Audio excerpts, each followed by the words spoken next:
भुज 2001 प्राकृतिक आपदा भूकंप के कारण बहुत से लोगों की जानें गई।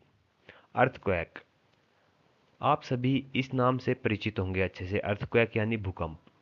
यह एक प्राकृतिक आपदा है। इस चैप्टर में हम जानेंगे कि भूकंप आने के मुख्य रीजन क्या होते हैं, भूकंप में कितने प्रकार की तरंगें उत्पन्न होती है, भूकंप के क्या क्या इम्पैक्ट पड़ते हैं हमारे आसपास के वातावरण पे, और साथ ही जानेंगे कि हमें क्या क्या प्रिकॉशन लेने चाहिए भूकंप से बचने के लिए।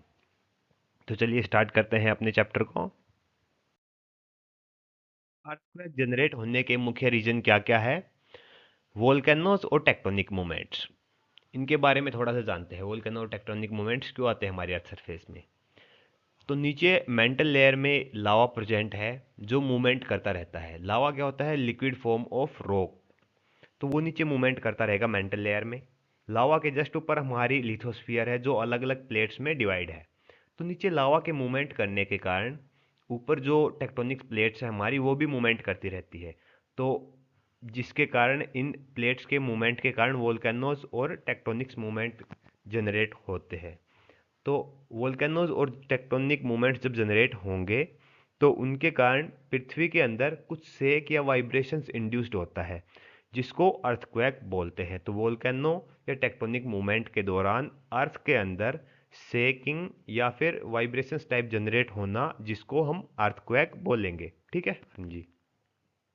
एक दो जियोमेट्रिक टर्म है अर्थक्वेक की, वो जान लेते हैं। फोकस, फोकस ये वो पॉइंट होता है अर्थ सरफेस के अंदर नीचे जहां से अर्थक्वेक या वाइब्रेशंस या वेव जनरेट होना स्टार्ट होती है, उसको बोल देंगे फोकस।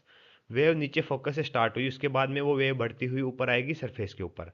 तो सरफेस के पास वो पॉइंट जहाँ पे वेव सबसे पहले पहुंचेगी उस पॉइंट को एपिसेंटर बोलेंगे, और उस पॉइंट के बाद में वो सरफेस में ट्रैवल करनी स्टार्ट कर देती है। तो एपिसेंटर कौन सा पॉइंट हो गया? फोकस से बिल्कुल पास वाला पॉइंट जहाँ पे वेव सबसे पहले पहुंचती है, अप्रोच करती है, और उसके बाद में वहां से वो सरफेस में मूव करती है। अर्थक्वेक वेव दो टाइप की होती है दोस्तों, body wave and surface wave. ये सब नाम से ही आपको पता लग रहा होगा। बॉडी वेव कौन सी होती है? जो बॉडी में ट्रैवल करती है। तो मान लो अर्थ में नीचे लिथोस्फीयर में कोई पॉइंट है, वहां से वेव जनरेट हुई तो सभी डायरेक्शंस में फैल जाएगी। नीचे मेंटल लेयर में भी जाएगी तो वहां से होते हुए कोर से नीचे की साइड भी चली जाएगी और ऊपर की साइड भी आ जाएगी लिथोस्फीयर के ऊपर। तो जो बॉडी के अंदर जनरेट होगी या बॉडी के अंदर जनरेट होने के बाद जो बॉडी के अंदर अर्थ के अंदर ट्रैवल होगी वेव्स, उनको बोलते हैं बॉडी वेव्स।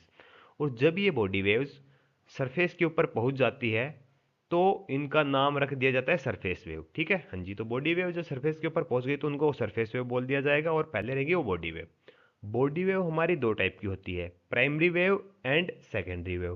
प्राइमरी वेव कौन सी होती है? प्राइमरी वेव होती है जो साउंड साउंड वेव के बारे में आपने सुना होगा, जिसमें particle to and fro move करता है, मतलब वेव की डायरेक्शन में ही पार्टिकल्स मूव करेगा, तो वो हो गई हमारी प्राइमरी वेव। सेकेंडरी वेव जिनमें पार्टिकल्स परपेंडिकुलरली मूव करता है वेव की डायरेक्शंस के, जिसमें क्रस्ट और ट्रफ बनते हैं, तो वो हो गई हमारी सेकेंडरी वेव। तो बॉडी वेव दो टाइप की रहेंगी, प्राइमरी वेव और सेकेंडरी वेव। पहले प्राइमरी वेव इंड्यूस होगी जिनकी स्पीड थोड़ी ज़्यादा रहती है, उसके बाद में सेकेंडरी वेव इंड्यूस्ड होती है। ठीक है, तो दो टाइप की वेव इंड्यूस्ड होगी हमारी अर्थक्वेक में। ठीक है, बॉडी वेव दो टाइप की हो गई, प्राइमरी वेव और सेकेंडरी वेव। इसी टाइप से सरफेस वेव भी दो टाइप की होती है, लव वेव एंड रे लाइन। ये भी सेम प्राइमरी और सेकेंडरी की तरह ही है। जब प्राइमरी वेव पहुंचती है अर्थ सरफेस के ऊपर तो उनको तो सरफेस वेव नाम दे दिया जाता है उनका। तो प्राइमरी वेव को बोल दिया जाएगा लव वेव और सेकेंडरी वेव को रे लाइन वेव। ये सरफेस वेव हो गई हमारी। ठीक है, हाँ जी। सेम ऐसे ही है, लव वेव में particle to and fro move करेगा, रे लाइन में क्रस्ट एंड ट्रफ की तरह।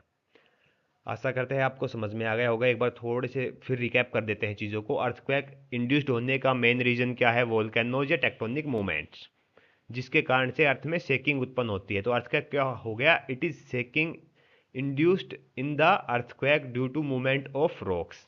ठीक है, हाँ।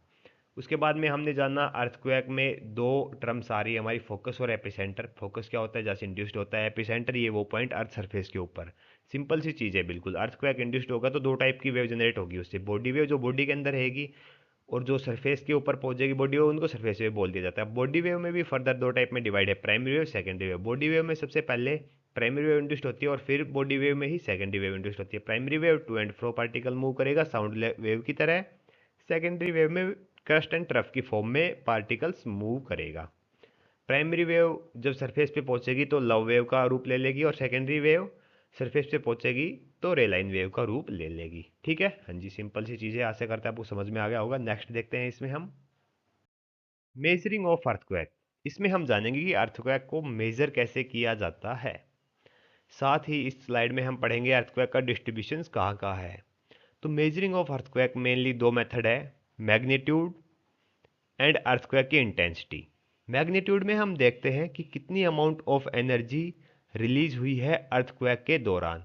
इसका एक स्केल बना दिया गया है। फर्दर मैग्नीट्यूड की एनर्जी को रिकॉर्ड किया जाता है और उसी हिसाब से उस स्केल में चीज़ें दी गई है। स्केल को फर्दर 10 पार्ट में डिवाइड किया गया है, जैसे 1 2 3 4 5 6 ऐसे लेके 9.0 या उससे ग्रेटर तक। तो जितनी मैग्नीट्यूड आएगा उसी हिसाब से अर्थक्वेक को अलग अलग कैटेगरी दे दी गई है। इस स्केल को मिस्टर रिस्टर जी ने बनाया है, तो इसलिए इसका नाम दिया गया है रिस्टर स्केल। इंटेंसिटी वाला जो स्केल है, दूसरा हमारा मापने का तरीका होगा अर्थक्वेक इंटेंसिटी। इंटेंसिटी मतलब कितने लोगों ने इसको फील किया है। तो जितने कम लोग फील करेंगे उसी हिसाब से इसका भी एक स्केल बना दिया गया है, जिसको 12 पार्ट में डिवाइड किया गया है। अगर कम लोग फील कर रहे हैं तो उनको 3 पार्ट तक रखा गया है। बिल्कुल फील नहीं किया किसी ने तो फर्स्ट में आ गया, थोड़े लोगों ने फील किया तो सेकंड में आ गया, उससे थोड़े ज़्यादा ने फील किया तो थर्ड में आ गया। इसी तरीके से अगर बहुत ज़्यादा लोगों ने फील किया तो 7th पार्ट में आ गया, और बहुत ज़्यादा ही डैमेज हो रहा है तो 9th में, और उससे ज़्यादा डैमेज मतलब बिल्कुल सब कुछ ख़त्म टाइप हो गया तो वो 10th 11th और 12th में। तो इसी तरीके से ये जो हमारा है इंटेंसिटी, मतलब कितने लोगों ने इसको फील किया है, वो अर्थक्वेक इंटेंसिटी में डाल दिया गया है। ये स्केल बनाया गया है। तो दो स्केल हो गए हमारे, मैग्नीट्यूड मतलब अमाउंट ऑफ एनर्जी के ऊपर डिपेंड है ये, और अर्थक्वेक इंटेंसिटी कितने लोगों ने इसको फील किया है। अर्थक्वेक डिस्ट्रीब्यूशंस देखते हैं अभी हम। डिस्ट्रीब्यूशंस कहाँ कहाँ पे अर्थक्वेक का, तो मेनली टेक्टोनिक मूवमेंट के कारण हमारे यहाँ पे अर्थक्वेक आ रहे हैं। तो उनका डिस्ट्रीब्यूशन हमारा हो गया सबसे पहले डाइवर्जेंट प्लेट मूवमेंट्स। तो प्लेट जहाँ पे प्लेट मूवमेंट रहता है, तो वो अगर वहाँ पे डाइवर्जेंट मूवमेंट हो रहा है तो वहाँ पे जो अर्थक्वेक आएंगे उनको अर्थक्वेक अलोंग डाइवर्जेंट मूवमेंट हो गया। मतलब मेनली चीज़ें वो हो गई कि जहाँ पे प्लेट्स का जॉइंट है वहाँ पे अर्थक्वेक आने के चांसेस ज़्यादा है। तो डाइवर्जेंट, कन्वर्जेंट और ट्रांसफॉर्म्स मूवमेंट होते रहते हैं जहाँ पे गैप रहता है प्लेट्स में, तो वहाँ पे अर्थक्वेक आने के चांसेस ज़्यादा है। ये गैप कहाँ कहाँ पे है वो हम फर्दर आपको नेक्स्ट वीडियो में बताएंगे। नेक्स्ट है इम्पैक्ट क्या होते हैं अर्थक्वेक आने के। अर्थक्वेक आने के इम्पैक्ट बहुत ही ज़्यादा ख़राब होते हैं अगर वो ज़्यादा इंटेंसिटी या फिर ज़्यादा मैग्नीट्यूड वाला हुआ तो। कम मैग्नीट्यूड वाला हुआ तो हमारी बिल्डिंग वगैरह जो वो उन्हीं में रह जाता है, मतलब इतना डैमेज नहीं करता। तो अगर मान लो ज़्यादा इंटेंसिटी का अर्थक्वेक आया है तो घर गिर जाएंगे, नीचे सड़क के ऊपर पेड़ वगैरह गिर जाएंगे, ज़्यादा डैमेज होगा, फैक्ट्री वगैरह गिर जाएंगी, अंदर जो बंदे रहेंगे उनसे जान माल की हानि होने के बहुत ज़्यादा चांस रहेंगे। पुल वगैरह है वो भी गिरने के चांस रहेंगे। तो इम्पैक्ट ऑफ अर्थक्वेक क्या हो गया, जो हमारे इंफ्रास्ट्रक्चर है वो तो गिरेगा ही गिरेगा, उसके साथ में ही इंसान का भी डैमेज या इंसान की मृत्यु होने के चांसेस ज़्यादा रहेंगे। तो इम्पैक्ट ऑफ अर्थक्वेक हमारा ये हो गया। अभी हम देखते हैं कि इसमें हम प्रिकॉशंस क्या क्या ले सकते हैं। तो प्रिकॉशंस मेनली देख सकते हैं कि हमें ज़्यादा स्टोरी वाली बिल्डिंग नहीं बनानी चाहिए। मतलब कई ज़्यादा ब्लॉक वाली बिल्डिंग बना देते हैं 3 4, उसमें मतलब ज़्यादा मंजिल वाली बिल्डिंग हमें नहीं बनानी चाहिए। जो बिल्डर्स वगैरह रहते हैं वो खुद का फ़ायदा बनाने के चक्कर में वहाँ पे अलाउड रहती है, मान लो 3 बिल्डिंग बनानी या 3 स्टोरी बनानी, और वो बना देंगे वहाँ पे 10 10 11 11 स्टोरी, 5 5 6 6 स्टोरी। तो अगर अर्थक्वेक आएगा तो उनके गिरने के चांसेस ज़्यादा रहेंगे ही, तो जिसके कारण आपके पैसे का तो नुकसान होगा ही, और साथ साथ आपकी फैमिली को भी डेंजर जाएगा, डेंजर जोन में आ जाएगी फैमिली भी। तो ये सब चीज़ें आपको देख के ही फ्लैट वगैरह ख़रीदने चाहिए। अगर अर्थक्वेक आपको फील हो रहा है तो आपको अपने घर से बाहर निकल के खुले में चले जाना चाहिए कि आपका ज़्यादा नुकसान ना हो। अगर घर में ही बंद है तो आपको टेबल वगैरह के नीचे चला जाना चाहिए कि अगर छत वगैरह गिरे तो आप सेफ बच जाए। तो ये हो गए हमारे प्रिकॉशंस। यहाँ पे हमारा चैप्टर ख़त्म होता है। अगर आपको अच्छा लगा हो तो प्लीज़ लाइक द वीडियो।